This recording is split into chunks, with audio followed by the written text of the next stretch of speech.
রাধে রাধে বন্ধুরা, শীতের সকালে চুষি পিঠের পায়েস যেন সকালটা জমে ওঠে। আজ করব চুষি পিঠের রেসিপি। কড়াতে জল বসিয়ে লবণ দিয়ে জলটা ফুটে আসলে আতপ চালের গুঁড়ো দিয়ে একটা কাঠির সাহায্যে নেড়ে এভাবে মণ্ড তৈরি করে নেব।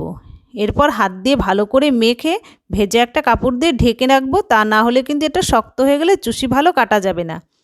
এবার আমি রুটি বেলার চাটু নিয়ে সরু সরু করে লেচি কেটে নেব।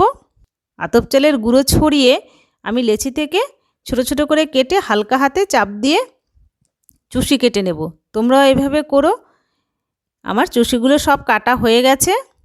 এবার আমি কিন্তু চালনি দিয়ে চেনে নেব, যেহেতু আমি এখানে আতপ চালের গুঁড়ো দিয়েছি। আর দুধটাও আমি কিন্তু আগে থেকে জাল দিয়ে ঘন করে নিয়েছি। এখানে দেব পাটালি গুড় আর পরিমাণ মতো চিনি, এলাচ থেতো করে। অল্প পাটালি গুড় দিলে পায়েসের কালারটা খুব সুন্দর হয়। দেখো চুষিগুলি দিয়েছি, চুষিটাও ভেসে উঠেছে, একদমই রেডি হয়ে গেছে। খেতেও কিন্তু খুবই দারুণ হয়েছে। তোমরা বাড়িতে এভাবে করো। কেমন লাগলো কমেন্টে জানিও। লাইক করো, চ্যানেলটি সাবস্ক্রাইব করো।